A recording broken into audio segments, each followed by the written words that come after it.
Então vamos de Fiat Stilo, um carro bonito pra caramba. Hoje tem um bom preço, tá? Baixou demais o valor do Stilo no Brasil. Dá pra comprar um bem bacana por menos de 30 mil. Eu vou falar aqui nesse vídeo sobre o modelo que eu mais gosto. E esse teto solar, hein? Fala que dá muito problema, né? Tenho algumas dicas também para poder manter esse teto solar bacana, top, sem dar problemas. Beleza? Vamos lá pro vídeo que vocês vão entender.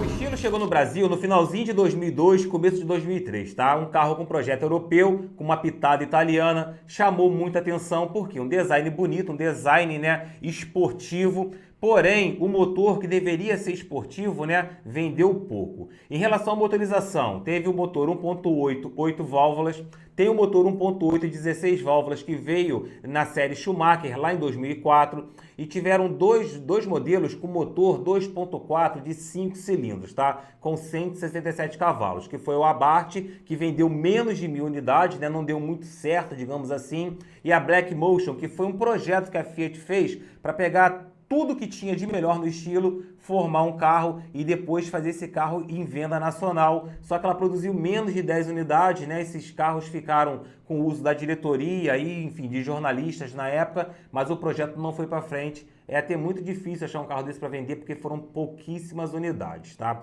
O que mais vendeu mesmo foi o motor 1.8, inclusive é o que eu prefiro. Se eu tivesse que escolher um modelo, tá? Eu escolheria o Sporting, ano 2008 para cima, com câmbio manual, tá? Esse Duológico é o de primeira geração, já não é muito bom, né, por ser automatizado. O de primeira geração, então, é um pouco pior. Então, eu daria preferência pelo motor, pelo câmbio manual no modelo Sport. Motor 1.8 de 8 válvulas, um motor GM, né, na época da parceria da Fiat com a GM, com 114 cavalos, 18,5 de torque, um carro bem bacana, motor fácil de manutenção, barato, peças, mão de obra, é muito tranquila a manutenção desse motor, tá? Inclusive, em relação a torque, você atinge torque em baixa a partir de 2.800, né? Essa é a grande diferença para o motor e-torque, que veio depois no Bravo, aonde você só atinge o torque com 4.500 RPM. Quer dizer, então é um carro com bom torque de baixa também. Você consegue um prazer em dirigir também na cidade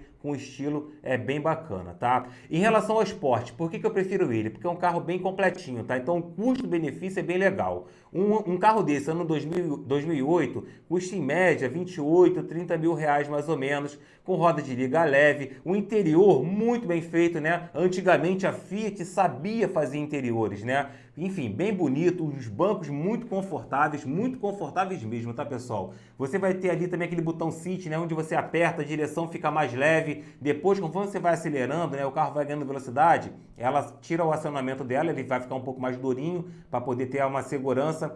Em relação à direção elétrica também, esse carro já tem direção elétrica, tá? Isso daí é um dos problemas que eu já vou falar para vocês daqui a pouco. Você tem um porta-luva duplo ali, inclusive com refrigeramento, né, na parte de cima, refrigeração, perdão. Enfim, muito bacana esse carro mesmo, tá? Em relação ao porta-malas, ele vai ter 380 litros, quer dizer, acabou sacrificando um pouquinho o espaço traseiro, né? Fica um pouco mais apertado na parte traseira, porém você ganha em porta-malas, né? Um porta-malas bem legal. Em relação aos problemas, tá? O primeiro deles, em relação à direção elétrica. A Fiat, ela foi pioneira com a direção elétrica no Brasil. Porém, os primeiros tiveram muitos problemas, tá? É óbvio que hoje em dia já consertaram, mas é bom ficar de olho, olhar direitinho essa parte. O coxim de motor estoura com uma certa facilidade. É barato trocar, tá? É muito barato e muitas das vezes a gente acha que é a suspensão do carro que tá batendo e na verdade é só um coxim que é facinho de trocar, então tem que ficar de olho também.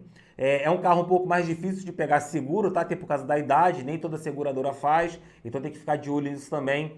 E o principal, né? O teto solar. Esse teto solar é lindo, na minha opinião, um dos mais bonitos já produzidos no Brasil. O nome dele é Sky Window, é um teto solar que ele abre em 4 folhas, né? Inclusive, se eu tivesse que comprar um estilo, eu ia fazer de tudo para poder achar um modelo com um teto solar desse. Porém, ele trava aberto, ele dá alguns defeitos com uma certa facilidade. É um teto um pouco mais sensível. Muitas das vezes, esses problemas que acontecem é por mau uso, às vezes não é nem mau uso de maldade não, tá? É por falta de conhecimento mesmo. Então vamos lá, primeiro deles, não se deve andar com esse teto solar a mais de 80 km por hora com ele aberto, claro, tá? Porque você força o sistema. Um segundo problema que acontece com muita frequência é as pessoas não limpam ali as calhas, né? Enfim, não faz aquela limpeza, ela fica pesada, ela gera uma sobrecarga no motor e o motor entra, no motor no caso do vidro elétrico, tá? Ele entra em estado de emergência e ele desliga e o teto solar fica aberto, você não consegue fechar. Então é bom fazer essa manutenção ali das calhas. Usa graxa branca de cavidade, que é uma graxa que ela repele água, repele poeira e ela é de alta temperatura. Os dutos também, normalmente são 4 dutos, 2 na frente e 2 atrás. Mantém esses dutos limpos também, para poder essa água drenar com facilidade. Fazendo isso e evitando andar com esse teto aberto acima de 60, 80 km por hora, você vai ter uma vida útil maior com esse teto solar. Uma dica, ele travou aberto e muitas das vezes é só o sistema de emergência do motorzinho ali que travou. Como resolver isso? Vai lá na bateria, desconecta ela, deixa ela uns 5, 10 minutos desconectada, depois vai lá e conecta para poder ver se esse erro, se essa falha saiu do motorzinho e o teto volta a fechar novamente.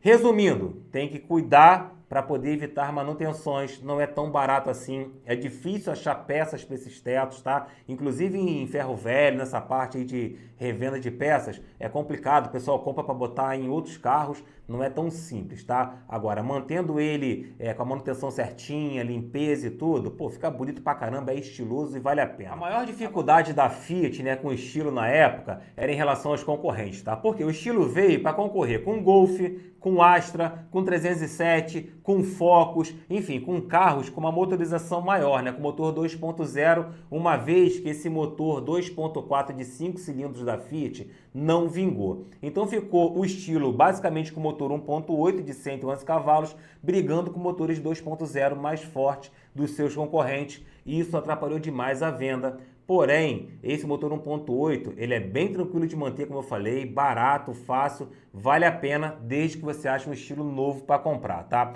Existe basicamente 2 modelos no mercado, infelizmente, tá? Tem aquele modelo que, assim, a galera não cuida, é aquele carro destruído, que tem que fugir desse carro por completo, e tem aqueles modelos da galera que ama o estilo, né? Então essa galera desses grupos, eles compram o estilo e cuidam igual filho. Se você achar um estilo dessa galera, compra sem medo, que são carros bem cuidados. Claro, leva um mecânico de confiança para poder olhar o carro por completo, porque por ele ser muito barato, se também você comprar um carro muito destruído, de repente o que você vai gastar para consertar é mais caro do que o carro, tá? Então paga um pouquinho ali, faz um pagamento para um mecânico que você conheça de confiança, para poder pedir ajuda, compre o melhor estilo possível, que não é tão simples assim, é um carro com mais de 10, 15 anos de mercado, mas achando um bacana, compra que o carro é top. Valeu, galera. Um abraço, tá? Fica com Deus. Tchau, tchau.